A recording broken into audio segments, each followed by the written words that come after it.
Mixtape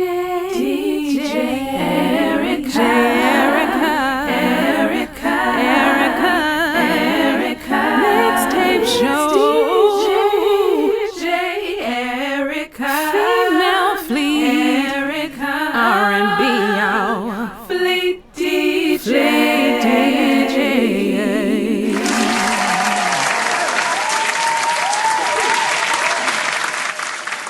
Well, welcome to season 2, episode 6 of the DJ J Erica podcast. Y'all, I know y'all been looking for me, trying to figure out where that DJ J Erica been. I've been over here trying to get my life in order. You know what I'm saying? Doing a lot of things. But I am happy to be back on the microphone to do this podcast with you. Give y'all a good 30 minutes to an hour of my time. We're going to see how it rolls out. And it's just me. And everybody that's new to this podcast, please do me a favor and subscribe. If you are listening on Apple Podcasts, please do me a favor and hit the subscribe button. Rate it. Give me 5 stars. And comment, okay? What we're trying to do is continue to grow the platform and get more people listening, of course. And, of course, I want to thank everybody who has listened to the podcast thus far. And I think towards the end, I'm going to do shout-outs to all of the different countries that the DJ J Erica podcast is being heard, because I do have my stats, and it's a lot of people across the world that's listening in various cities across the U.S. and outside of the U.S. that listen to my podcast. And I really appreciate everybody for just taking the time and giving it a chance. And, of course, for anybody that's new to my podcast, you know, I talk about celebrity content. I talk about just everything. And honestly, what I really want to do with my viewers out there, I don't want this to just become into just be about celebrity commentary all the time. I think I might expound further with the podcast and talk more about music reviews. I know a lot of people have a lot of new music albums that be coming out, and I think I'm going to take my time and listen to some material from new artists and stuff like that, and then give y'all my opinion on it. And, you know, we can go back and forth on that. But meanwhile, before I get into the hot topics, I need you guys to follow me on all social media platforms at DJ J Erica. That's DJ JAYERICA. And the DJ J Erica podcast as well on Instagram as well. And, of course, everywhere. Please share this to anywhere that you can find: Facebook, Twitter, Instagram. All right? So, let's get into it, y'all.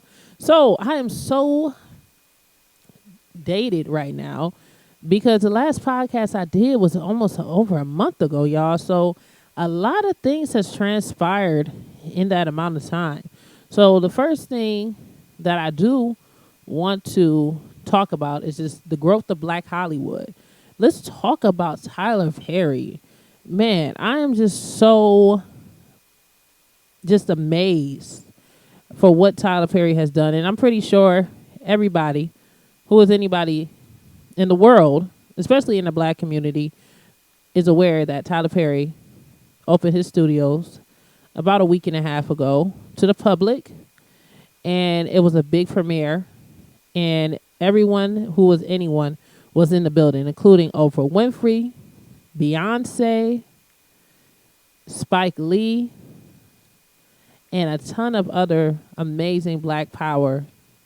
Okay, this is Black power all through the room. Okay, amazing Black power actors, performers, anything that you could think of.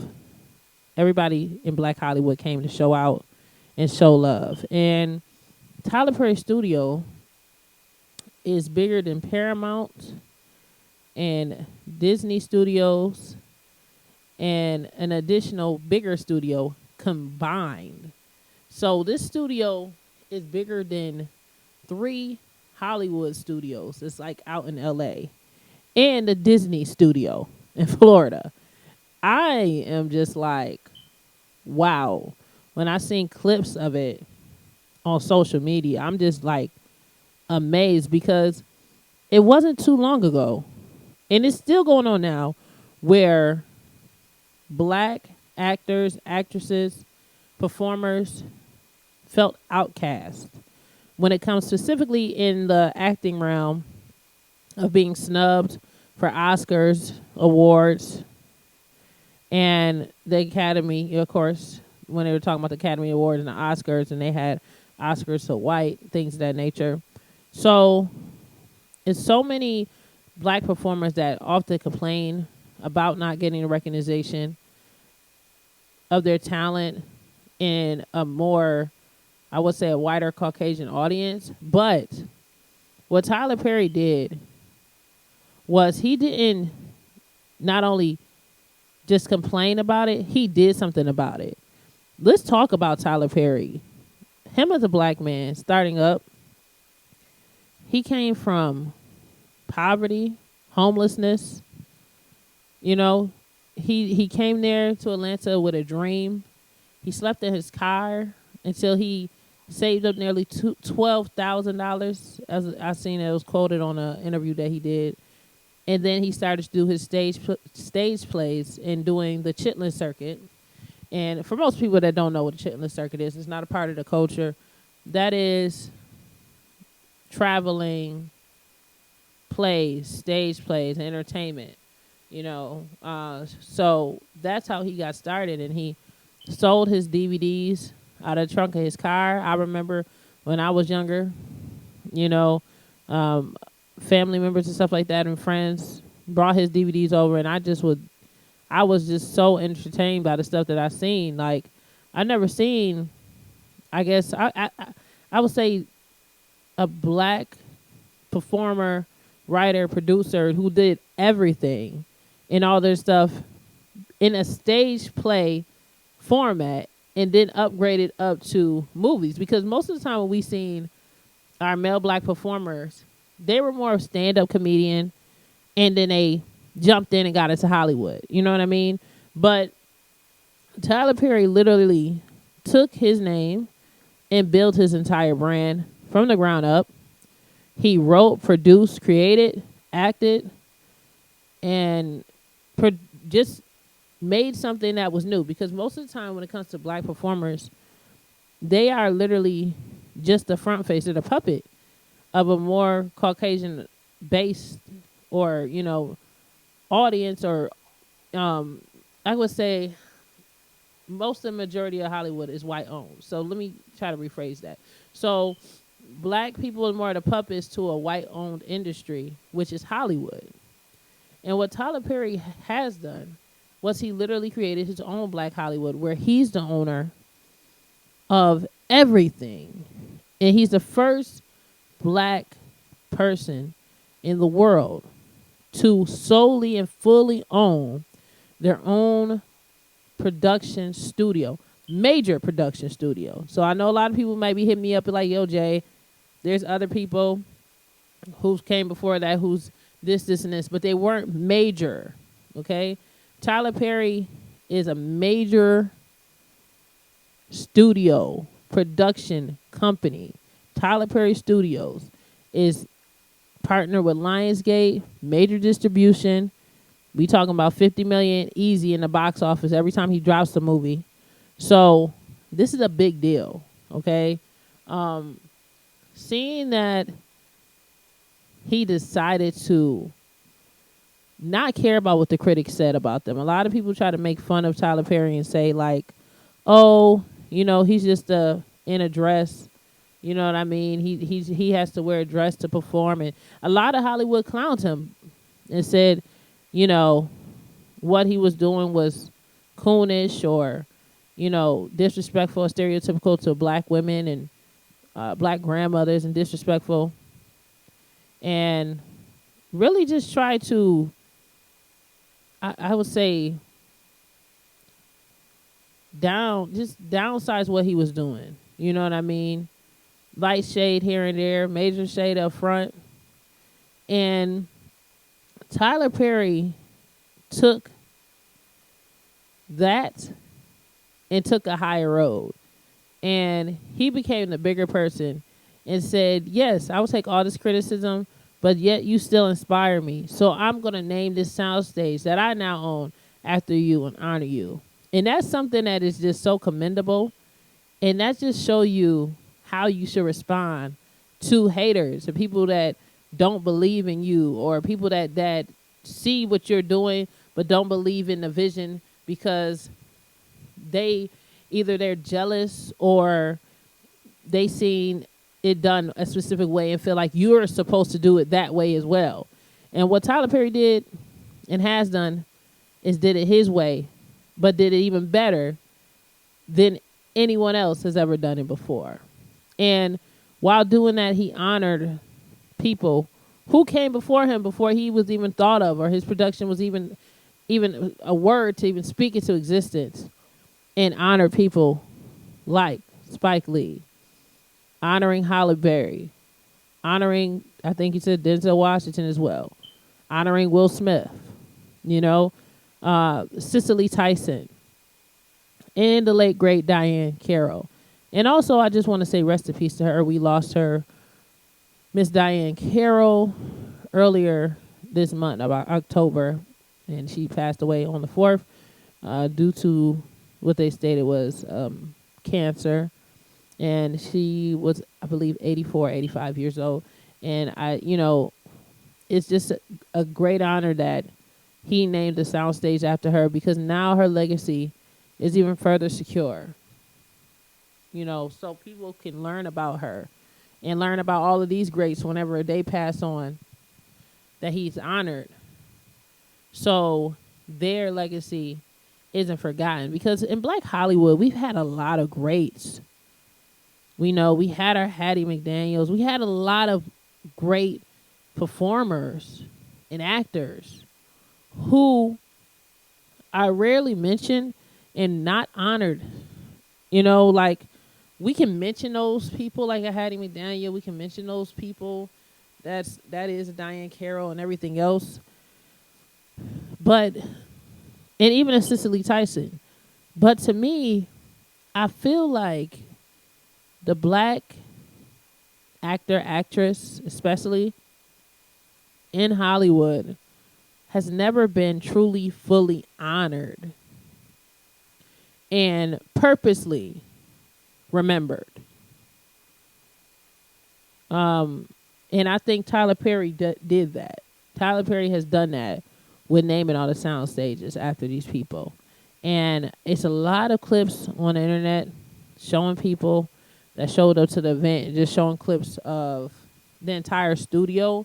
And it's just like Wonderland to me. It's amazing. It gives me hope.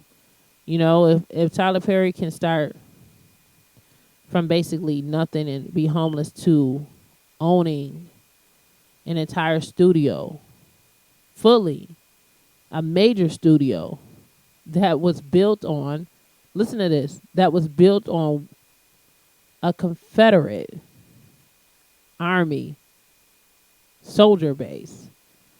There was a Confederate soldier army base that it was built on. See, what you guys don't know is, of course, it's built in Atlanta. It was built out south. So that was considered a Confederate state. And that's the state that wanted Black people to stay in bondage and stay in slavery. And we had the Civil War about that. And the fact that army base that was set up, and there was people who were planning, white soldiers and people that were planning to make sure that they kept us enslaved, is now owned. That ground that was there to hold us down is now owned by a Black person, is giving employment and opportunity and prosperity to thousands and millions of people of color, Black people. That's a testimony in itself. And that is just amazing. And that's just hope for everybody to continue to work hard when you have goals in mind, not to give up. I don't want to turn this into a boring podcast. I don't know if that's what you could call it, but it's just something that I just want to reflect on, and I had to talk about it and just mention it because I'm just amazed by what he's done. And it's inspired me to want to do more as a person and be great within myself. So, big up to Tyler Perry. And I honor that man. He's an amazing person. And you guys need to go and check out the clips from the event. It's all over the world, all over the web, all over on YouTube and things of that nature. Yes, God bless him. And after I seen that, I went ahead and purchased a Medea's funeral because I said to myself, I have to. What he's just done for the black community, the black public, I have to support at this point. And I've done it before. I've been listening to him since he started. But that day, that moment that I seen that, it just got to me. And I just had to come out and pocket and spend my $5, $10 and purchase and download that. We appreciate you, Tyler Perry. And we are just looking forward to the many new great people to come out of Tyler Perry Studios. And I just want to give you, my brother, a salute. And I hope that one day in this life, I'll be able to cross paths one day and say thank you. We appreciate you. Now, it is almost time for me to get into hot topics. Just to get off of that, I had to take a minute and make sure I didn't have anything overshadow me highlighting the goodness of Tyler Perry. Okay? Now, it's more stuff that we need to talk about. What's going on in this entertainment world, especially in the black entertainment world. And I'm telling you, it's been so much stuff going on. You know, I've been sitting here like, what should I talk about? Because there's so much going on within this past week. Now, let's talk about Lisa Ray. So Lisa Ray, of course, the actress, a lot of people in the urban community know who she is. She's a well-known actress.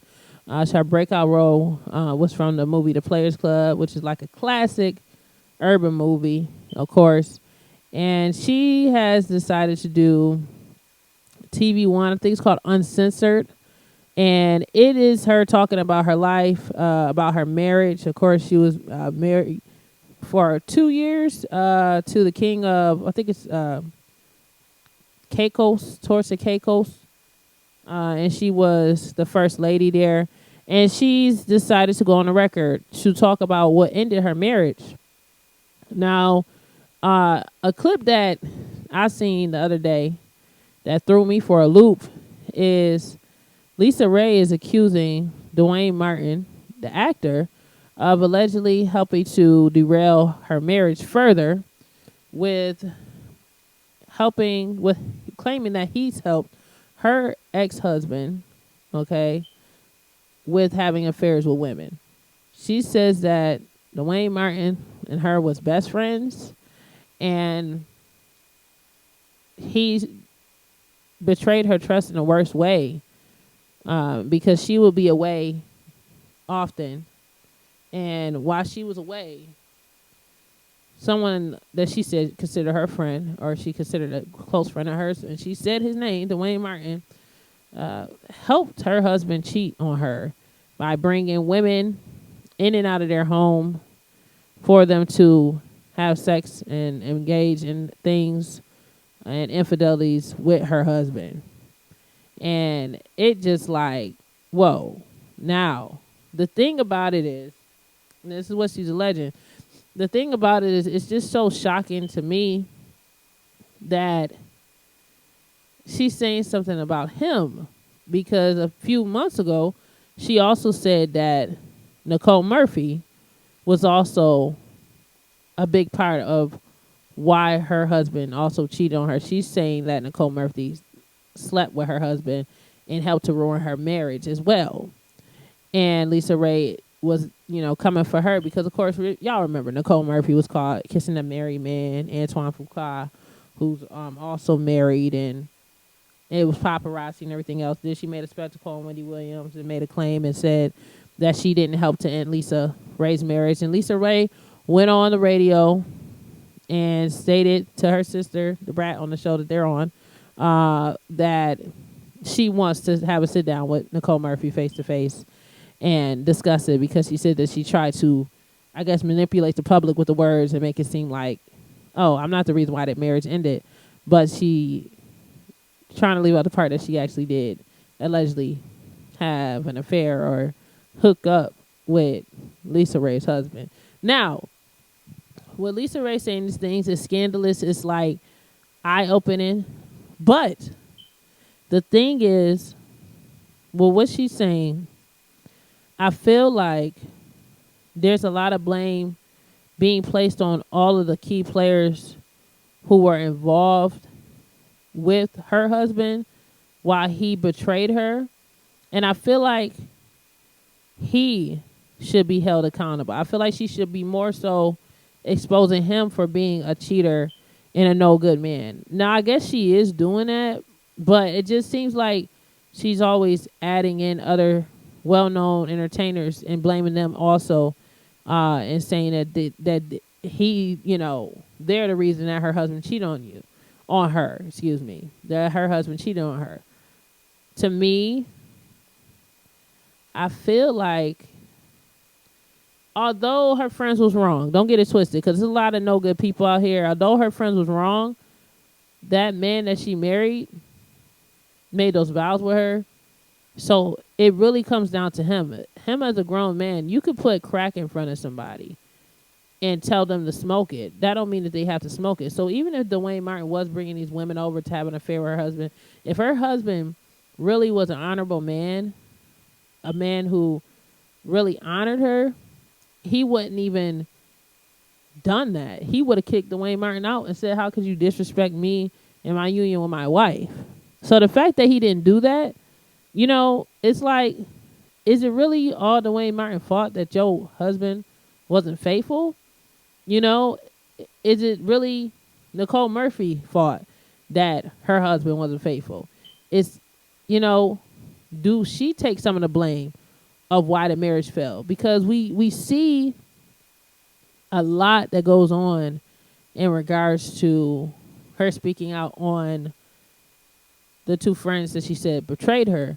But it doesn't seem as if she's talking much about how no good her husband was and how him breaking his vows to her, he should be exposed for that. You know what I mean?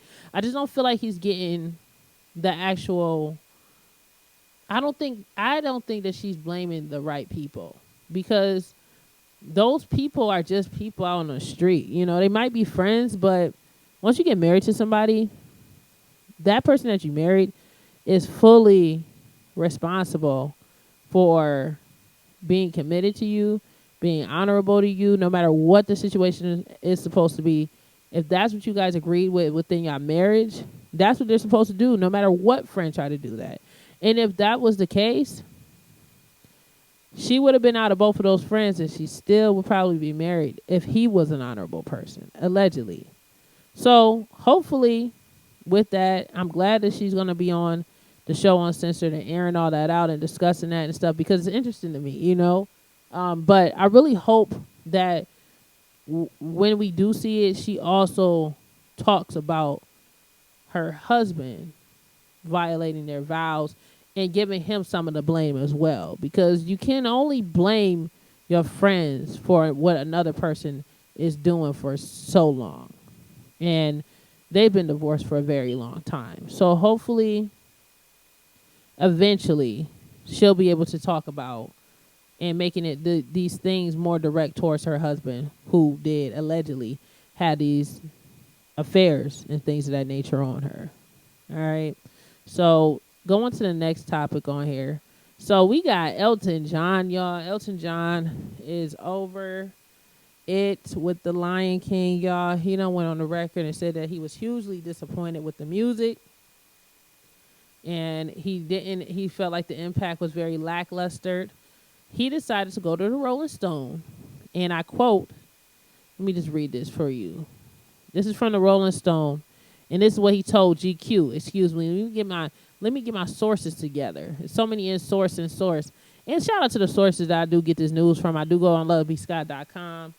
He has all of the hot topics and everything else that usually comes on this channel. So I got to give a shout out to B. Scott, who is like the king of podcasts.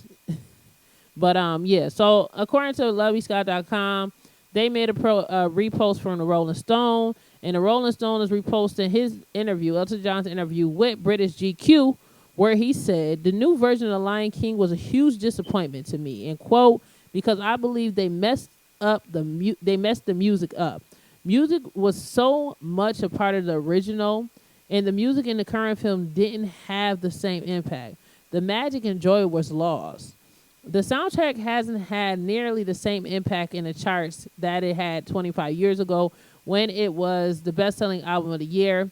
The new Lion King soundtrack and Beyonce's The Lion King Gift both struggle commercially in comparison to the movie and the previous music that inspired both projects.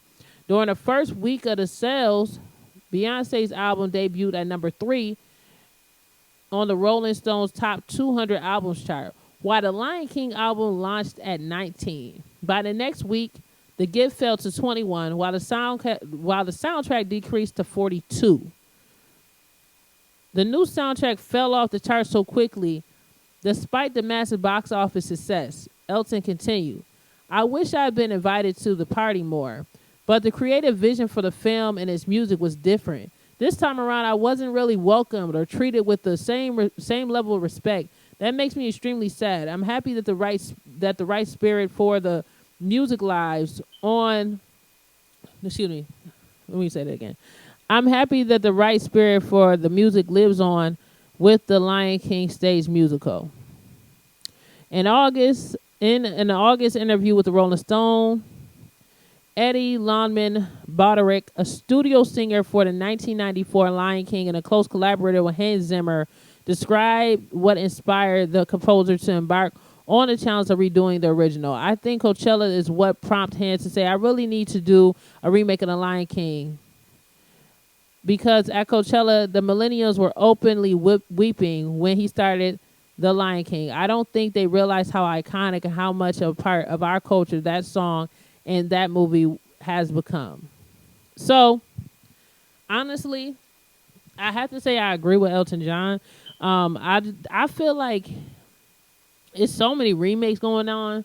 And, man, I'm 28, okay?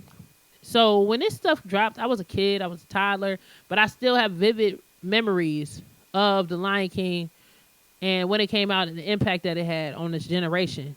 My generation of kids that's now grown, that's like in their late 20s, early 30s. And I feel like it was lazily produced. And granted, of course, I love Beyonce. I appreciate any type of musical contribution from Beyonce.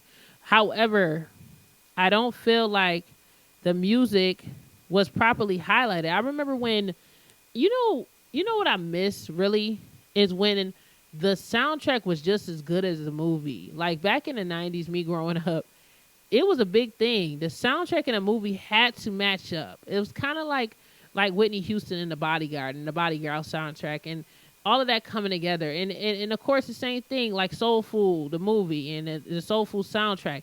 And it's just like the music was just as good. Even Space Jam, the movie, and the Space Jam soundtrack. And I'm talking about all of the black movies specifically, y'all, because, of course, that's what I'm talking about. I'm talking about urban culture. And even just the music just matched. The music made sense. The soundtrack made sense. It matched together. And I don't feel like they did it this time. I feel like it was so much promotion during the summer of the Lion King remake up until when it dropped. And then after that, that's just it. And I don't know if it's because the music really is bad, because I didn't download it. I don't know. Maybe it's just, I wasn't feeling it. You know what I mean? I wasn't feeling like, oh, I had to feel it. I didn't feel it the way that I felt it when it was a cartoon and I was a kid and I seen it. And I think it's probably because it's just not the same creative vision. It's not the same team. And it's so many people that try to remake things because they feel like it has to be remake. And Disney is doing these live action remakes, which I am enjoying. I am enjoying seeing like the live adaptation of things, but I just feel like it's always going to be something missing when it's not being produced as it was from the original stance that it was made from. And with remakes, sometimes it's just like not as successful because it's not made with the same spirit in mind. It's not made with the same, I want to say, excitement with it. You know what I mean? And I feel like that's the same thing that came with The Lion King. I feel like they were trying to top something that couldn't be topped. Because when you have the energy of, something brand new, something fresh, something out, of course the Lion King is going to come up. I'm sorry, you guys. I think it's a plane going over my house right now. So if you do hear that, that's the reason why. Wow. I live so close to the airport, you guys. And it's like I could be sitting here talking about something, and then all of a sudden I just hear a big ass plane going over my house. And I'm like, what in the fuck? All right. And of course I'm cussing right now because I can, because it's a podcast. Whew. Anyways, back to what I was saying. All right. So back to the Lion King. So yeah, I don't think I feel like when you do a remake of something, there's always a risk of it not being as good as the original, and it's usually never as good as the original. It's kind of like someone doing a song cover, right? We had the person who did it, right? The person who usually comes up with the song originally, it comes from their heart, it comes from their soul, it comes from experience. And then you have a person who wants to do a song cover. And when they sing it, they don't feel the same as the person who originally produced it. You know why? Because they're not the person who originally created it. And they're not feeling what that person felt when they produced it. They don't know where this person had inside of them emotionally for them to bring out the sound that you heard from the original composer. But you know that you're a listener, or you're a person who's a singer who wants to cover the song, so you go up on stage and perform it, but it just doesn't hit the same way because it's not made from the same person, and it's not the same feeling that's put into the original content that's originally created. You know what I mean? So I just feel like that's the situation with the Lion King. I feel like they were trying to recopy something, you know what I mean? And it was, I wouldn't say it was an epic fail because it did great domestically. It made $100 million. But I wouldn't say on the emotional side as a fan, it didn't hit. It wasn't a hit because the original Lion King really brought you there. And I feel like a lot of people went to the movie theaters and went on channels and on social media and stuff like that and was complaining about it because they could feel that it wasn't made with that labor of love. It was made more so with money in mind. That's how I feel. You know what I mean? And I feel like that's the thing about these remakes with Disney. It's like, are they really doing this because they want the public to really recapture their childhood, or are they trying to produce this and try to get the biggest names involved as possible so they can bring in as much money as possible? You know what I mean? I need Disney to be more creative. I need Disney to give us some new, real new content, new characters. It's only so much you can just keep beating a dead horse, and I feel like that's what they're doing. They keep on trying to remake everything and this and this. That's nice, but could you throw a little bit of new stuff in the middle? Who's in the writings room? It's so many new people out there that's writers and creative minds, and I just feel like Disney and a lot of Hollywood has become very lazy in regards to creating original content. I honestly, I'm tired of hearing people saying they're about to make a remake of this and remake of that or a reboot of this. Listen, there's nothing wrong with starting up with something completely new. There's nothing wrong with getting a cast together and having a totally brand new show. I feel like if you guys want to keep the same character, the actors that you enjoy and love, or actresses that you enjoy and love, and you want them to come together and make or remake something, why don't y'all just make a whole new show, different content, so you don't tarnish and destroy the legacy that was left from that particular show? Because it's a lot of people that do that. They try to hurry up and throw we got to throw this together. But you got to understand, you can't remake something that's already been done. Right? Because what's already been done is done. You can copy it, and usually copies isn't as good as the original. You know what I mean? So I just feel like Hollywood, they got to stop being lazy. They got to sit down. I need some more people that's out there in a creative mindset to give us new characters. Give us something new, something we can really, really enjoy, feel, talk about. Just give us something, because we have a small attention span. And it's hard to keeping people tuned in and wanting to hear it. And I feel like that's what happened with The Lion King. It's like, all right, it's here. All right, whatever. And as soon as you go on social media, it's not like back in the day where you go to see a movie, right? And the movie looks good, but it sucked, right? We wouldn't know that it sucked until like Rotten Tomatoes or something wrote about it, I guess, or a critic will review it or something. Nowadays, you can't really enjoy movies or anything like you want to because you can literally go on your phone and it could deter you from even wanting to enjoy the movie because you done heard about the whole damn movie. By the time you hit the theater, you just like, well, is this even worth the $10? Because I already know what might happen. You're already anticipating what to happen. You already know what you're gonna see, and then that's how it is with a remake. Period. Like it's just in general. If you're going to see a remake, you already know the entire storyline, the entire concept. So you're not gonna get the same reaction that you get 20 years ago because this isn't brand new. You know what I mean? So in other news, just to get off of that, in other news, so The Game. Everybody know who The Game is, of course, the hip hop artist. Okay, so he lost the lawsuit. Okay, and it was for sexual assault from an accuser that was on his show that he had on MTV. I believe it was MTV. And according to TMZ, at this point, they're thinking about garnishing his things and trying to take his cars and things because he hasn't paid up on a $7.13 million lawsuit, okay, that he had lost from an accuser. Okay, so according from, of course, Love B. Scott source, inside the source TMZ, according to legal documents obtained by TMZ, the rapper was denied a new trial by the Federal Appeals Court in Los Angeles regarding this lawsuit. As we reported, The Game lost the lawsuit filed by Priscilla Rainey, a former contestant on his reality TV show 2015's She Got Game. The She Got Game. That was the name of the show. Who accused him of sexual assault, and the Illinois court had ordered him to pay $7.13 million.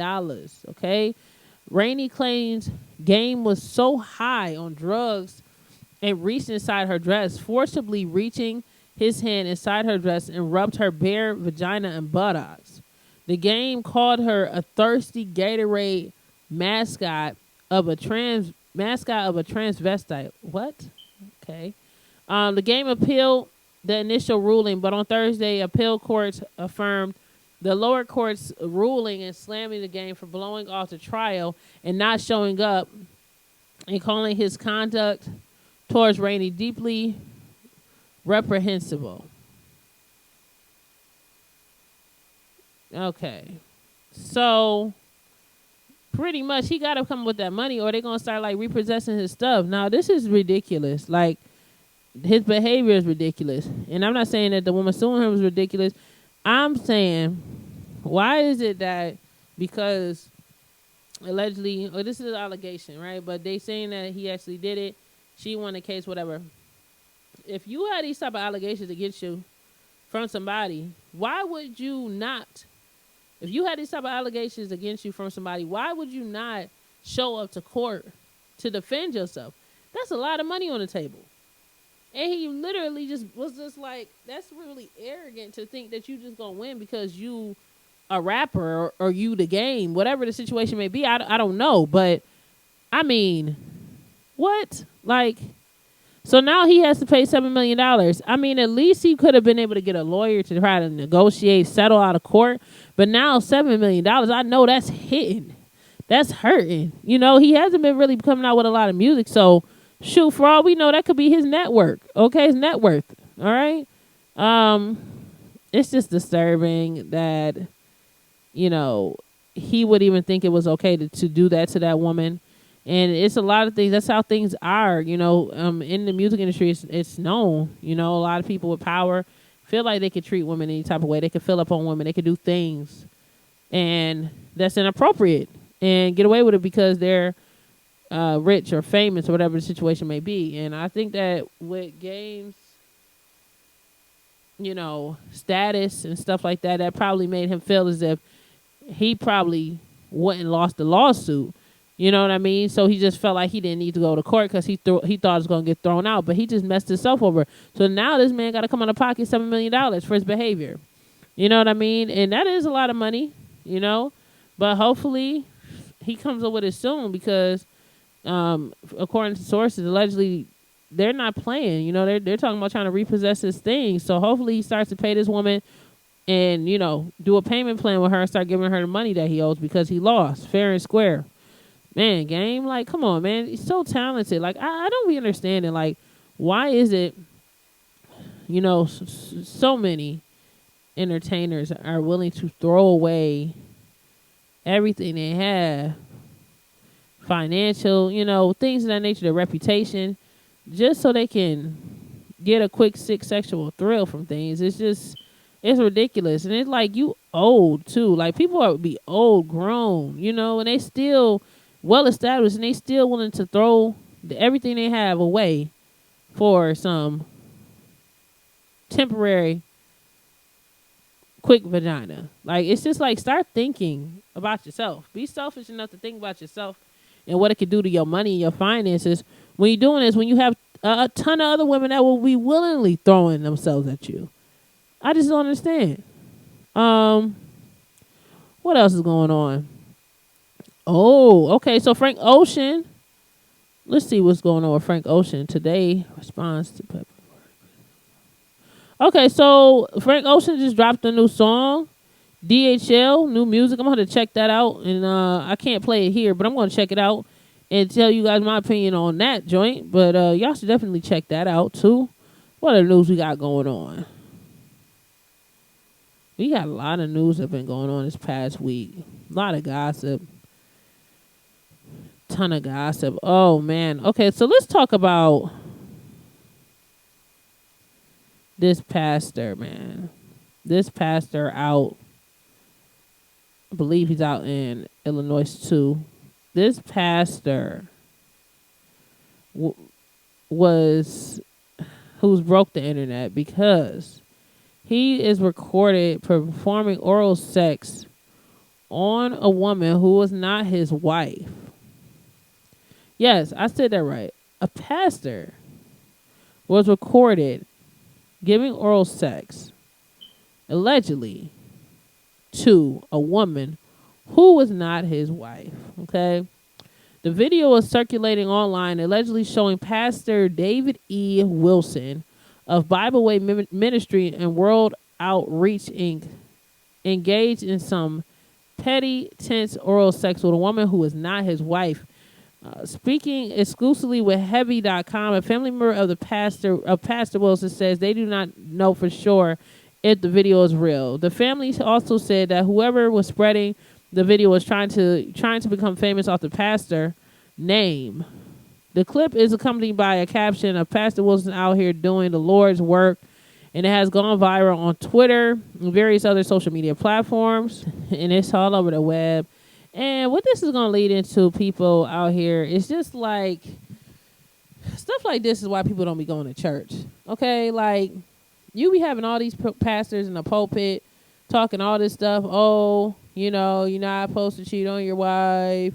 Oh, you know, these things are wrong, blah, blah, blah. And then you allow someone to record you performing oral sexual acts on them, and on top of that, it's not even your wife. Like, how could you lead people to spiritual pureness and when you're out here doing regular folks stuff? Like, you doing regular folks shit. Like, I mean, it's just like, I mean, people. And then the thing that makes me mad is like, people are like on social media, like women, a lot of black women just praising this, talking about something. Oh, I'm going to see the pastor. I'm this, and this. Like, that's not funny. That's not cool. And like, honestly, I believe in God. I do. And I pray and things of that nature. But I don't go to church. I don't. And I felt like, yo, how could he be trying to lead somebody to spiritual pureness when he's out here literally doing regular people shit, like sinning like that? And you going to go on a pulpit and tell people to live righteously when you not living righteous yourself, allegedly, pastor?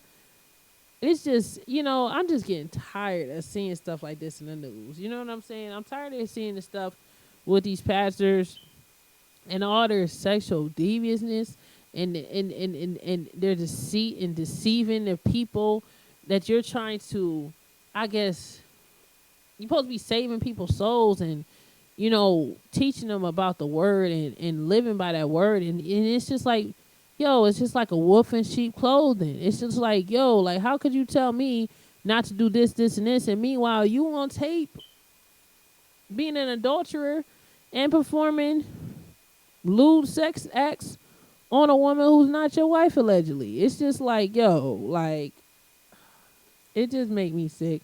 And, of course, if we got to talk about race, it is a black pastor that did this. And let's talk about the black church. It's like, this is the stuff why people laugh at the black church and don't take it serious. Now, don't get it twisted. We know about, the white church and all of the molestation that goes on in there. But I'm just specifically talking about the black church for a moment. Because the black church is like the most judgmental institution in the world. You can't do anything without being judged and being ridiculed and being, I don't know, just being taunted about who you are and everything else. And meanwhile, the pastor is doing all these things and saying these things to make you feel bad about what you're doing. But he made a commitment to God to lead people to righteousness. And this is what he's doing on his late Saturday nights. I don't know.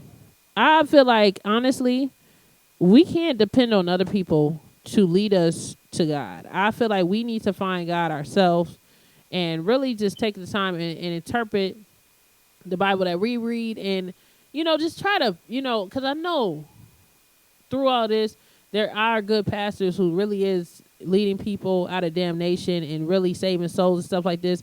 But honestly, it's more people who are claiming to be pastors, who are wolves in sheep clothing, doing things just to basically give themselves the glory, to be idol worship by themselves. These pastors out here are like rock stars these days. Like, I mean, it's ridiculous, man. And I know that, of course, just because it's on videotape or whatever, he's not the first pastor to step out on his wife. He's not the first pastor to live and do double lives and try to, what they say, serve two masters. I know he's not the first. He won't be the last.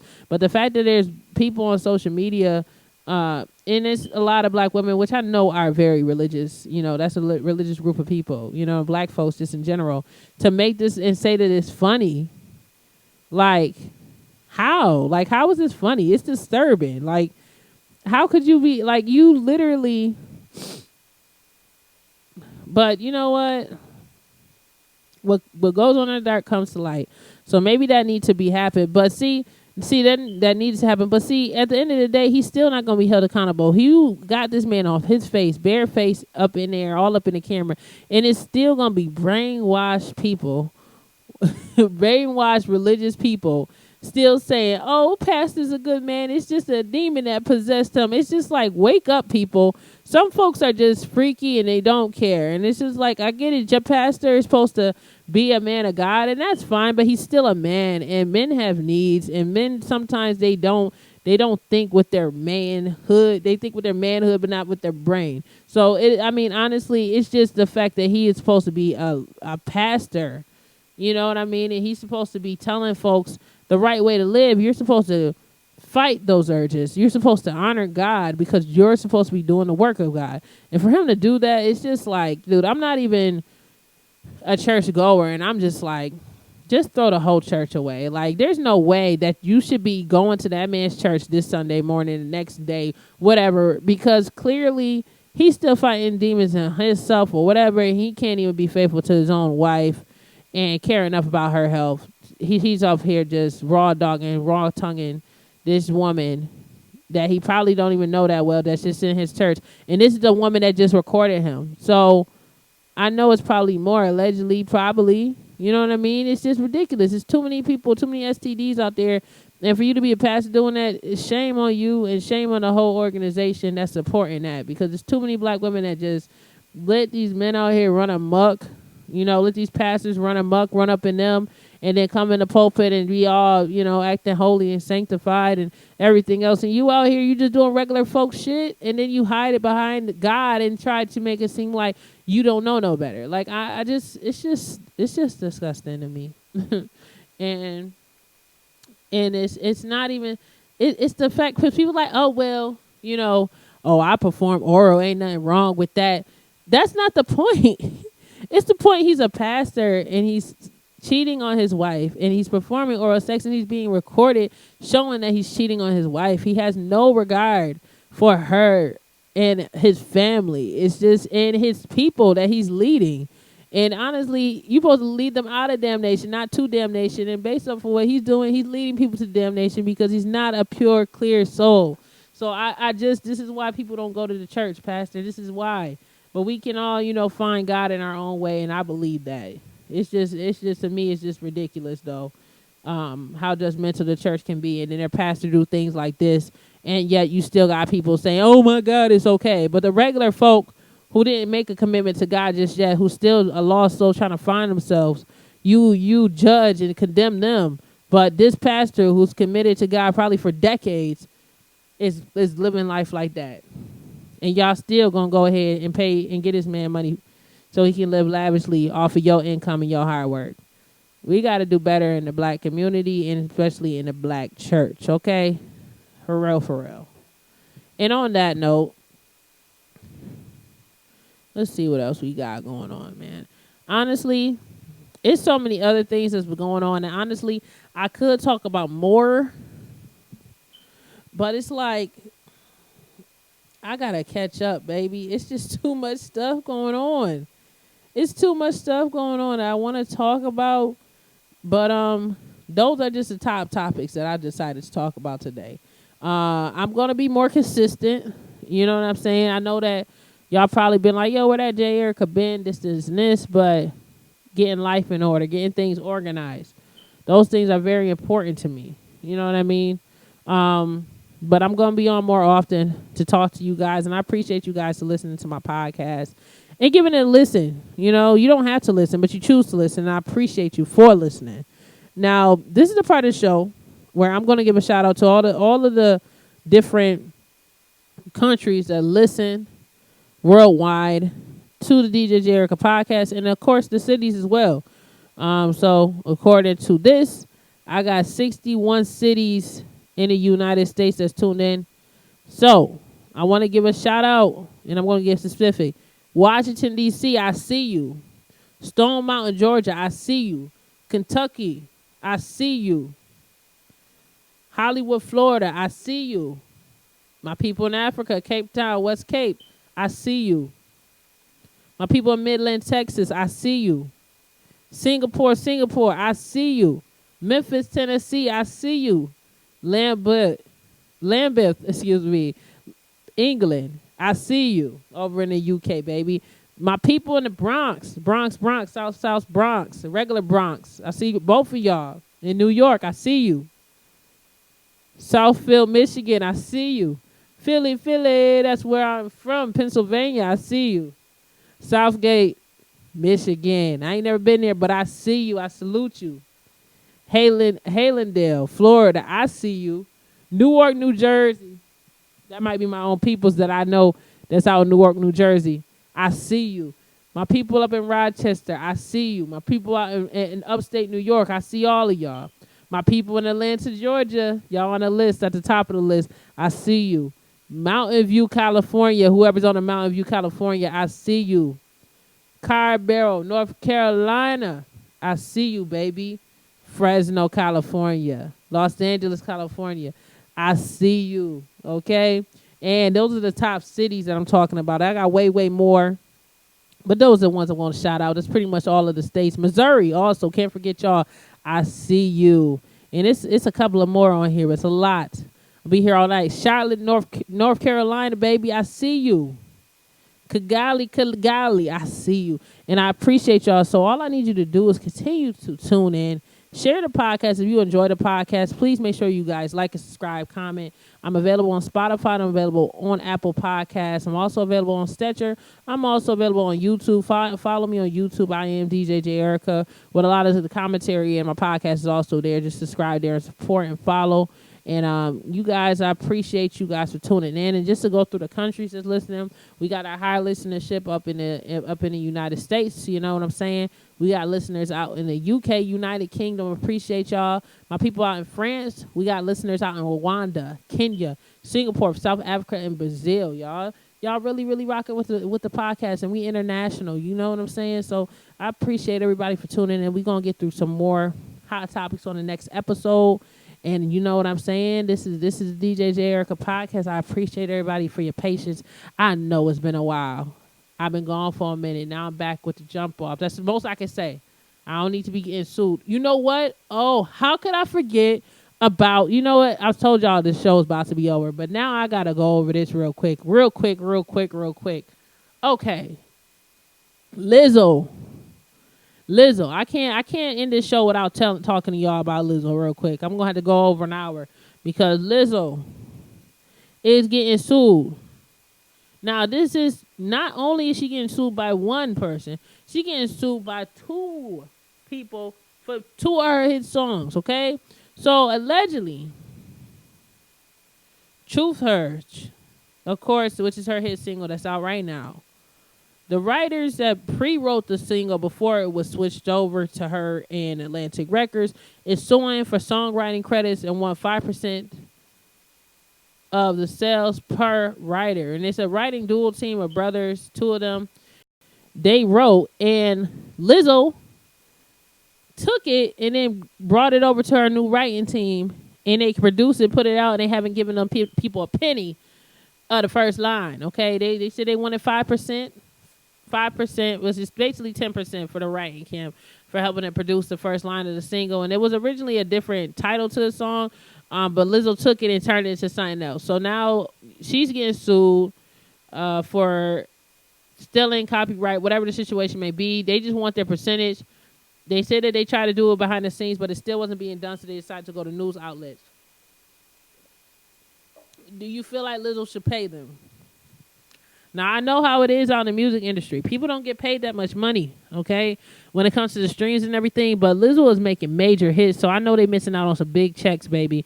And I feel like if they wrote the first line to that single, they should definitely be given their money for what they contributed to the single. You know what I mean? They have proof. It's on their Instagram. It shows proof that she recorded it there. You can hear the samples, the demos. So there's no way that she can deny that. Now, I would blame Lizzo for that because she was there. She recorded. She knew that who was the people that put this together for this single and who wrote it originally because she recorded it with them. She was there working with them. And she decided to take what they stated and what they wrote for that single and bring it to somebody else and switch it up, put a different name title on it, switch up a few things and put a bow on it and give it to the public and didn't pay them, okay? So I would give her faults on that. Now, I know a lot of people out there, the Lizzo fan is like, yo, Jay, don't hate on this lady. She's doing it big. She's doing it for the big girls. She's doing it for the big black girls out here. She's out here killing it. I did not say she's not killing it. I did not say she's not killing it. What I am saying is that if she know that this man wrote on this song, whatever, is to make sure that you just give them their songwriter credit so they can get their penny per play or their half a penny per play because they really don't give you that much money for streaming. Okay, they really don't give you that much money, but they need their money. So Atlantic Records, get it together. Secondly, the legendary CeCe Peniston is suing Lizzo again. This is 2 lawsuits in a week, okay? For stealing her lyrics and a portion of her song for Lizzo's singles Juice. So, of course, anybody listening to Juice know that she sampled a portion of CeCe Peniston finally with and I don't even want to say it. Please don't sue me. CeCe, I know it's a 7-second count, so I don't want to say ya yee. That was only 2 seconds, so I should be good. So with the ya yee, that's 4 seconds, so I'm still good. They saying that she took that and she put that in the song, but not only did she put it in the song and then paste Miss CeCe Peniston, she made a whole commercial brand around it. Okay, because she got like a deal with a liquor company, and they were paying her Lizzo to sponsor it, and of course she was a sponsor person for it. She did a whole commercial for them, and they didn't give CeCe Peniston her money. And the funny thing is about singers is like what they do when they do their plagiarism. It's kind of like they do the flip reverse, which means that they basically like they like oh no, she said ya ya ye. I'm saying ya ya I. You know what I'm saying? I said ya ya I. So that means that I ain't steal her shit. Like, come on now, quit playing. Pay this lady, okay? Because it's clear. And India Irie went under the post and said something about it too, and was like, she was just stunned that she seen it, and she thought that they wrote her a check, but clearly they didn't write it. And you know it's serious because CeCe Peniston, she's the type of person that really minds her business. She do her own thing. Get this lady her check. She put it on Instagram. There's no way that you can. I mean, a blind back. I mean, clearly because it's music, you can listen to it. And Stevie Wonder can hear that and tell that was stolen. Okay, so. And honestly, I'm not gonna blame Lizzo. This part lawsuit, I'm not gonna blame Lizzo. The reason why is because the artists get paid last. She's signed to Atlantic Records.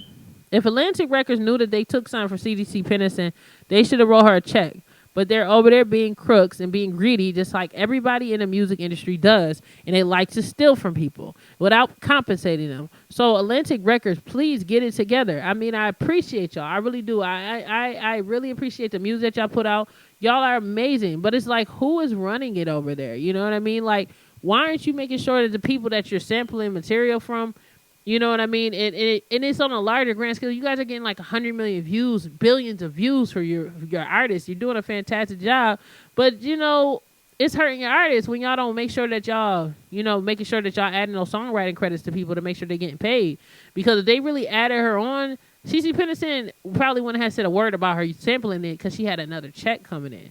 You know what I'm saying? It really, that's what it comes down to. It's just making sure that when you sample somebody's material, make sure you get them their songwriting credits so they can get their check, okay?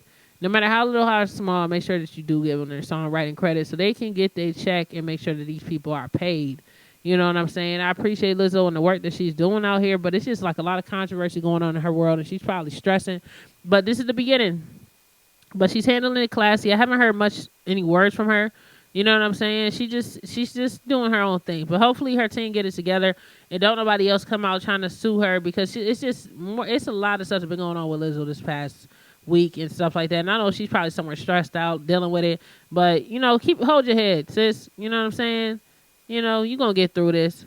You know, just make sure that you might have to do some damage control. Clear out your people that you got, your team and everything else. And make sure that you have people who are honorable that actually can really produce and create something new for you. Or just, you know, making sure that you cross your I's and dot your T's and make sure that everybody who did contribute, even if it's a sample, you know, just make sure that you get those people those songwriting credits so everybody will get a check when it's getting played on the radio, whatever you got to do. But, yeah, so I think that is the last hot topic I have pretty much, you know what I'm saying? But make sure you guys tune in, keep supporting. Like I said before, it is season 2, episode 6, DJ J Erica podcast. Follow me on Twitter. Follow me on Instagram at DJ J Erica. That's DJ JAYERICA. And of course, follow me at the DJ J Erica podcast. I'm also on Instagram at the DJ J Erica podcast and Facebook, baby. And I will be back hopefully in the next 2 weeks and stuff like that. Much love to everybody. Y'all be safe. Y'all be blessed. I'm off. DJ